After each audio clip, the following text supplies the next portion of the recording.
The biggest thing I'm excited about is how four things are going to come together in the future here with agentic AI, causal AI, digital twinning and emulation, and then physical AI. So when you combine all these things together, each of those in and of themselves will have AI, but then you'll have an AI wrapper across it to kind of orchestrate the manufacturing floor. That's pretty powerful. Welcome to Technovation. I'm your host, Peter High. Our broadcast today features a panel from our recent MetaStrategy Summit. The topic is designing an AI-first operating model, and the panelists who joined us were Chris Nardecchia, the Chief Information and Digital Officer of Rockwell Automation, Talal Butt, the Chief Information Officer of Generac, and Ampali Vijay, the Chief Digital and Technology Officer at CBRE Investment Management. The session was moderated by MetaStrategy Partner and Central Office Lead Michael Bertha. I hope you enjoyed the conversation. So every decade or so, technology reshapes business. And I think everyone in this room can agree that we're at that inflection point when it comes to artificial intelligence. Unlike previous technologies that simply digitize everything that we do, AI has forced leaders in digital and tech to rethink the why and the how between pretty much every decision we make, whether that's what products we build, how we go to market, how we manage the factory floor or an investment portfolio. This panel is about leaders who are not just experimenting with AI, but going out of their ways to rewire their organization in such a way that they are pursuing what we like to call the AI-first operating model. I'm going to start with you, Talal. You are the Chief Information Officer at Generac Power Systems, a Fortune 500 energy technology solutions company based in Waukesha, Wisconsin. You guys are most known for your home standby generators, but I understand you also have a broader residential strategy. So maybe to kick us off, could you tell us about that strategy and the role that AI plays in shaping it? Sure. Well, first of all, thank you for having me here. It's great crowd to be part of. So at Generac, as Mike said, mostly known for our home standby generators. I joined Generac about a year ago, and what really struck me was that Generac has a mission of powering a smarter world. So smarter in that tagline is really all about technology, all about AI, all about digitization. And the second piece really is that we have products that go all the way from solving the energy generation needs to energy distribution needs to energy management needs. And what I mean by that is we have products from solar panels, microinverters to competing with Tesla Wall to store energy from battery storage perspective to EV chargers to obviously the home standby generators. But we really are not good at marketing that.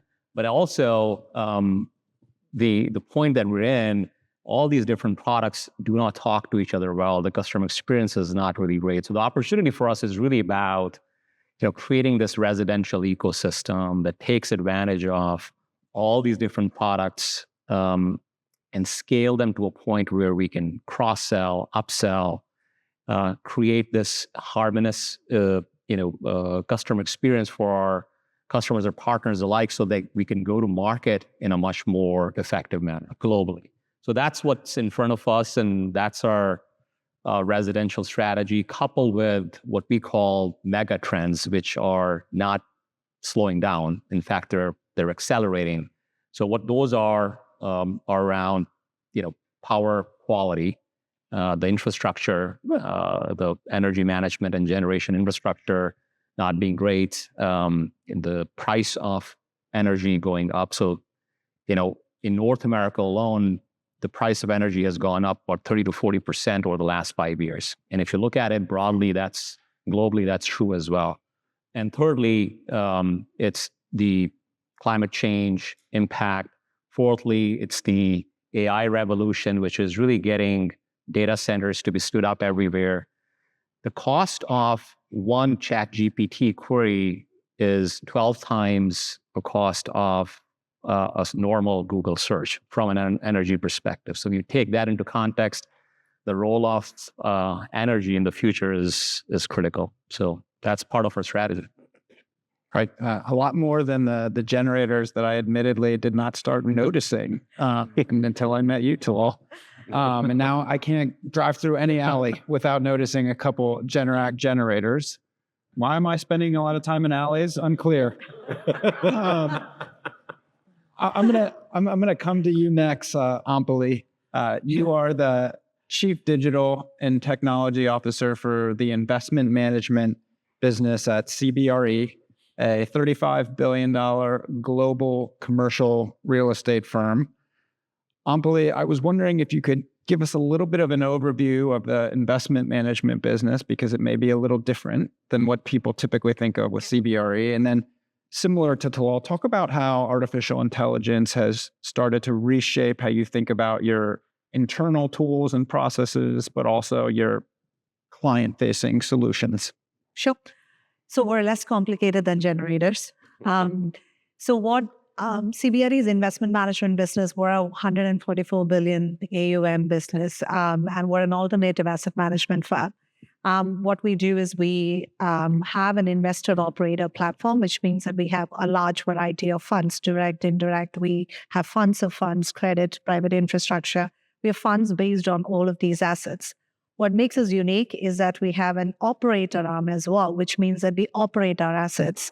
And in the world of alternative assets, keeping the operational efficiency curve quite tight is very important. And our investors find it very attractive with us because we own and operate and invest and be able to provide funds with us and our competitors. So it's a very integrated platform. We're also part of the larger CBRE group, which, as you all know, is a huge real estate owned, operated company. Now, what this also gives us is 39 billion data points, over 300 data sources, and a plethora of data over 30 years of history, with a lot of data restrictions in a highly regulated environment. So data sort of becomes the fuel and the primary lever for how we drive differentiation. So now if I pivot a little bit into your second aspect of it, and I lead data, technology, AI, infrastructure, security, everything globally for our investment management business. If I pivot more towards the AI part, I think complicated data assessments or machine language modeling, these are not new to our world, and it's not new to asset management at all. The advanced analytics always existed in this space. What makes it now a little different is that AI has come in and has provided a business model change, and then how best we do our business as well. So it's very few times in the era of technology where you will have a pivot curve that says that I'm going to change the way you do your business, and I'm going to make your business much more profitable. And that's what AI does for investment management. And we've been very careful in how we build and curate this for our business. So if we look at AI end-to-end from an investment management spectrum, the first aspect of it is that how is our business model going to change? How is the business model of asset management going to change? The power of AI for us is that it touches on one of the pivotal pain points in asset management, hyper-personalization. It is very difficult for asset management firms to give you curated, personalized portfolios that large investors can invest in. And because every time we do that hyper-personalized account, we have to grow our portfolio managers. So it's a direct linear cost curve that you would have to grow. Similarly, on the products that we offer, the more complicated our asset classes become, the higher the lead time it is to be able to provide for those assets and to articulate the risk and the performance related to it. Now, both of these becomes radically simpler as you scale AI. That actually changes the business model and how we operate. Then comes to the other side of the balance sheet, right? The way we deal with cost. Because we are an operator firm as well, this affects us more than traditional asset management firms in the sense that we're very heavily regulated. We have a high degree of documentation, and we are process heavy. And all of these are really great, rich areas for AI to go into and radically change the cost curve. And that actually maximizes performance as well for us. So in both these sectors, we look at it quite intensely. There is a third macroeconomic factor also, which makes it very relevant for financial services firms and asset management firms. It's how regulatory bodies view this, right? Because there is a huge degree of interest, for example, from European funds, from across the countries around how we regulate ourselves against AI and how are we maintaining our data integrity, our liquidity, all of that. And even within our business, how we share data between our different segments, how we avoid conflict of interest, how we use models that learn from some other business segment and use it in another business segment. So there's a lot of interplays in terms of the regulatory environment as well. So it becomes increasingly more profound and relevant for us. We've done quite a bit, but I think we can just go into that, the next question maybe. Yeah, great. Thank you, Ampali.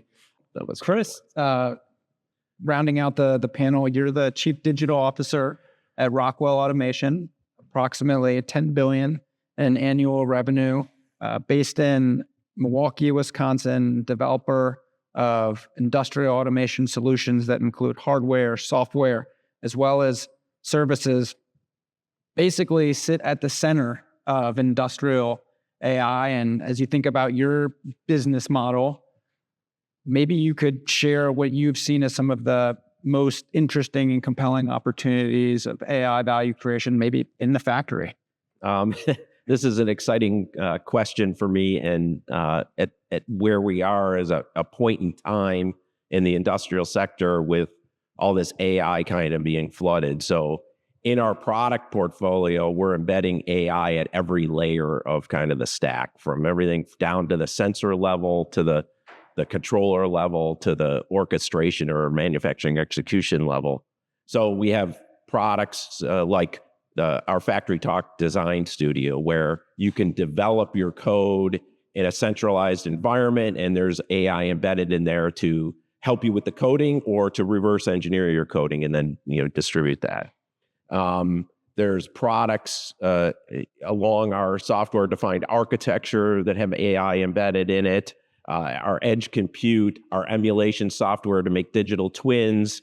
And then the latest addition to our portfolio is autonomous mobile robots, right? So this is kind of getting into the area of physical AI. So those are all kind of interesting, pieces of the portfolio, individual products that you can consume, individually. But I think what's really happening is there's been a redefinition of what we call our products in Rockwell. So we're moving to more outcomes and experiences. And when you think in that grander thing, there's all sorts of AI, both in how I solution for customers and solve their problems, but also in how they interact with the company. And there's AI embedded in that. So that customer experience, how you create a subscription and then an ongoing relationship, there's AI embedded there. But the biggest thing I'm excited about is how, maybe 4 things are going to come together in the future here with agentic AI, causal AI, digital twinning and emulation, and then physical AI. So when you combine all these things together, each of those in and of themselves will have AI, but then you'll have an AI wrapper across it to kind of orchestrate the manufacturing floor. That's pretty powerful. It's really exciting time to be in this industry. So it sounds like it. And, looking across those initial business models, it seems like we're operating at this overlapping three-circle overlapping Venn diagram. Maybe I make a lot of slides. So I think that way, but it's kind of what we sell, how we engage the customer, and then how we digitally interact with the product. In many cases, whether it's the generator or the sensor, or even the portfolio. So that underpinned by data across all of that. So we talked about the interesting aspects in the factory. So coming to you, Chalal, you've often talked about an AI factory. So we need a structured process internally for how we go about driving this AI innovation. I was wondering if you could share a little bit about that concept. Yeah, sure. I think most of us are kind of going through the same journey here on figuring out, how do we, ensure that there's innovation in our processes, in our teams, but also provide some guardrails and governance around how we get the right output and do it in a cost-effective manner. And that's kind of the principles that we kind of created for at Generac as well. So it really is if you look at it, it's kind of a prioritization cone, if you will. You start with all the different ideas that the organization or business partners or functional partners are coming up with. But, very similar to what the other previous panel leaders were talking about, that we want to make sure that we are not centralizing creativity within our technology teams, because it needs to be freed up.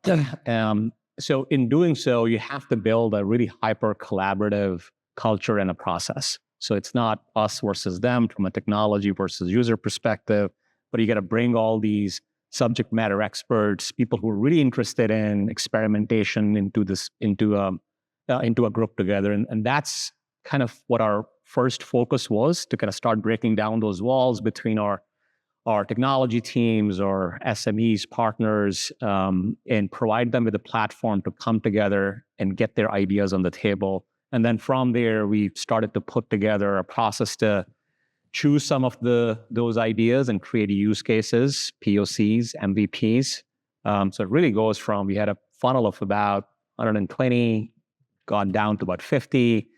The things that we invested or are investing in from a POC, MVP perspective is about 10.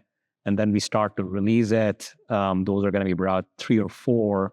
And then we scale those 3 or 4 globally. So that's the process that we're going through. We are kind of still early on in the process. But the thing that is really exciting for me is that it's not really a technology or IT-led process. We're bringing pretty much all folks, all leaders from across the globe at Generac together.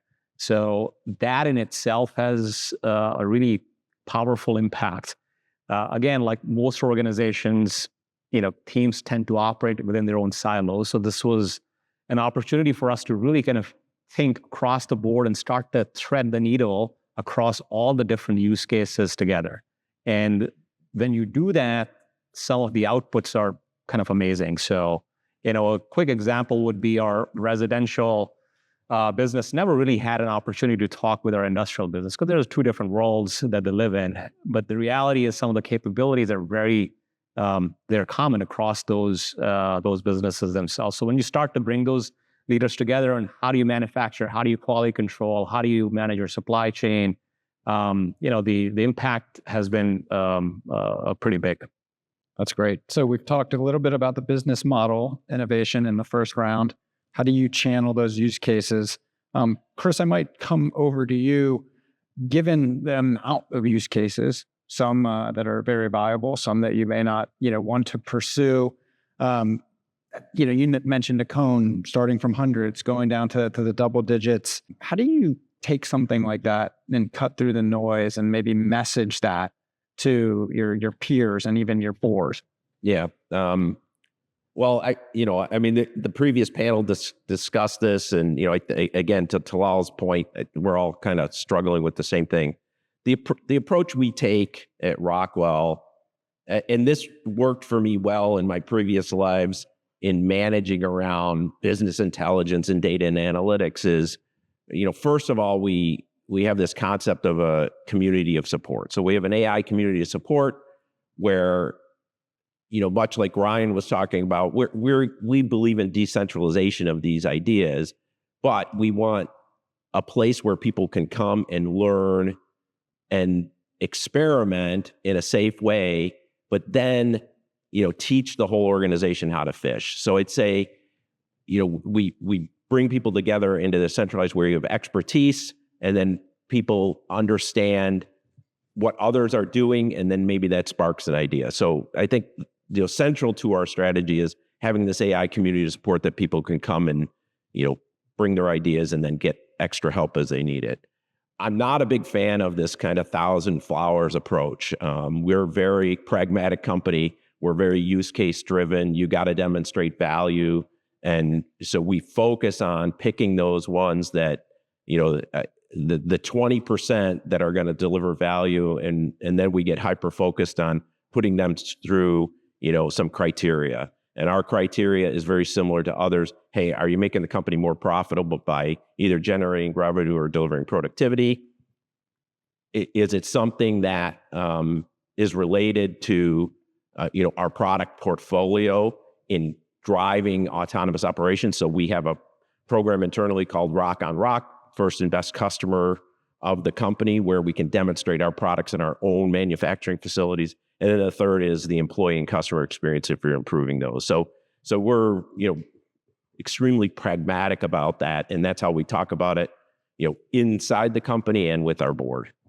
Excellent. So between you and Talal kind of highlighting a lot about the operating model, how do you identify, prioritize use cases to enable those business models that we talked about at the beginning? Now, next question comes to me is talent. So Ampali, I might come back to you. Having entered investment management at CBRE about a year ago, you came in with the mandate to make data and AI part of everybody's job. So what have you learned about upskilling seasoned real estate professionals, and what advice would you offer to the rest of the digital leaders here? It's a nice tone, seasoned real estate professionals. I think there is two parts to this, right? It had to be a two-pronged strategy, to be very honest. The boring answer to scaling it. So the big win is to scale AI. It's not to experiment with AI. So scaling AI is a very tricky question because scaling AI has a boring answer underlying to it, which is basically you should have great data and great processes. So process efficiency and data liquidity and data accuracy is core to scale. Now, these are hard to wrangle topics, and it is a slow budding system. But at the same time, you now have a technology that is revolutionizing the industry, and you have to create proof points very quickly. And so it's a two-pronged approach of let's figure out the biggest bang for the bucks quickly and show the potential of the technology, but at the same time, double down on data, process efficiency, etc. Now comes the two parts of our curve, right? For us in our firm and asset management, we have the investor professionals, the investing professionals who are very data savvy, who are great at models, and they are still stuck in the world of some SaaS platforms and Excel, graduating towards this amazing world of AI research, right? The minute these models came in, I could see credit card subscriptions going, right, in which we had to stop. And so what we have done in the last 2 years, and this was pre my time a little bit as well, is that we have a multi-model AI application within our firm called LSAI. And we use all of our proprietary data to train LSAI. So it's a completely contained environment where our research professionals and investment professionals can actually experiment in a safe zone and figure out the potential for differentiation via insights. Now, that is key to our business. If you don't differentiate there, it is not an option to be a fast follower. So that's the space where you have a bunch of talent that is at the edge. Then we have the operator segment, which is basically operational of assets. And that's where this term of, okay, we have a seasoned real estate professionals who sometimes needs teams training in order to be able to get into technology. And there we use a set of use cases and set of very select, and I also don't like the 1,000 flowers bloom thing. So we have a very select use cases that have significantly created value for them. For example, we are heavy on documentation, right? Because we have hard assets, hard real assets. A lot of our time that our investment professional, the real estate professionals or the operator professionals do is they spend a lot of time in making sure that they get the leases into the system, the RFPs into the system. There is a lot of data wrangling happening. And we always approached it with a carrot and stick way because we wanted great data, right? So we would always incentivize them. But suddenly, we now have an environment where we're like, no worries, you have to get your lease signed through the attorney, right? Here is the button that the attorney will click and we can read your lease. So the quality of the environment, the offer proposition significantly changes. And that has created a heavy degree of adoption and excitement for the technology within the operator community. And they want to know that better because something that was considered a nuisance is no longer exist for them. And they can focus on sales, they can focus on operating assets, and that actually creates a lot of followership. Now, I would agree with all my peers from this panel and the previous panel. There's always the learning curve, the playground, everything. And we do have, because we are heavily regulated, we have created the ecosystem for that. But at the same time, we also have to figure out a couple of few areas where we are scaling this. And that we have tied exclusively to our business strategy. What is our strategy to grow this fund or to grow these assets, double down on this sector? Then let's find the heavy moving use cases on those sector and double down on it. So we have done radical prioritization in that way. And then the other part of it is also the talent. We are headquartered in New York because we are an asset management firm and we fight for talent with every other asset management firm on the street. So it's really important for us to home grow talent as well, not just bring talent from outside. So we do have a very rigorous set of curriculum and set of programs where we are internally training our investment management professionals to adapt to this. And also we're incentivizing, rewarding, gamifying, you name it, we have it kind of an environment where we're fostering this curiosity around AI. And we do this globally. So we do it from a European base, Asia base, South Asia base, and from here as well. So that's how we curate the talent a little bit, but happy to go into any language. Yeah, no, I appreciate that. And with 4 minutes left, 2 questions. One to you, Chris, and then I'll come back to you, Talal, to close us out. Speaking of scale, Ampali, what has been the hardest part about scaling AI for you, Chris? I'd say a couple of things that concern me about, scaling is, one is the change management. I can implement something in one plant. I go to another plant in our network and it's a new set of people with a different set of ideas, and we have to kind of influence and, kind of cajole it. So it just kind of takes time. But I'd say what I'm concerned about for the future is more how architectures start to impact and integrations start to impact things. When you think about where agentic AI is going, access control becomes important. So those are kind of the things that I think are going to prevent scale is how are your systems architected, and then how are you going to integrate with those, and what kind of access are you going to be able to do? That's going to slow down the scaling. Is you got to think through these implications. And I think that there's going to be a new job that emerged, which is, some sort of AI agent architect that has to, think about all of these things in access control, because, it's kind of pretty scary if agents are talking to agents and it's kind of the open field. You don't know what you're given access to. So I'll leave it there. Yeah. So I leave some time for Talal. Yeah. Well, I think Talal, to bring us home, I think all this talk about AI first, all across the industries, how do we know? How do we know if we're becoming AI first or not? How do we measure that? Yeah, it's an interesting question. So, I guess my viewpoint really is that it really starts with data, as Ampali was saying, that in the end of the day, it's really about a data-driven operating model that we are all trying to design in the context of our industries, right? And AI is a way to kind of look forward, if you will, around what could happen. So the way we look at it is, we've taken some basic steps. As an example, with our executive team, we started to implement this rule that our weekly executive meetings, they have to be data driven. They have to be data driven decisions that are made there. And that was a small thing that we did about 6 months ago. Create what are the key dashboards, what are the key metrics that an executive team need to see consistently, and it's the same set of metrics across the board. And it's easier probably said than done. I'm sure some of you guys have struggled with it, but we were looking at, for each different business unit, each geography, different set of metrics. We're looking at them in a very different context. So the data was there, but the decision making would slow down because people were just arguing about what the truth looks like. So that was one big piece that we started to do, to look at data-driven decision making at executive team level. And then from there, when we started to kind of organize and align on it, you can start to look at how the futuristic models have to be organized to make the right decisions, from a leadership perspective.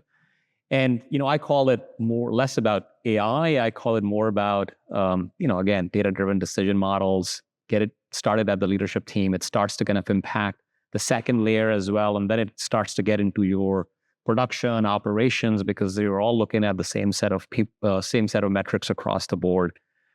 So, that as one example was a way for us to measure that the effort that we're spending in our data literacy, data cleanup, the architecture, which are all the foundational elements to be able to do some of these, AI-centric projects effectively, that we're making progress towards it.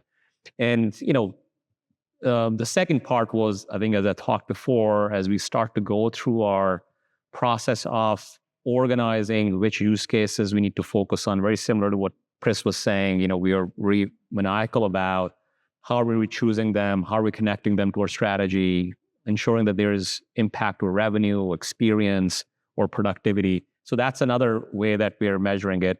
But those are the two big areas for us to at least get a good sense that, are we making the right decisions? Are we moving forward, or are we kind of spinning around our wheels? It's great. Talal. Oh, right on time. Ampali, Chris, I haven't sat with my legs crossed like this for about 20 years. I appreciate the time. Thank you. On to the next panel. All right.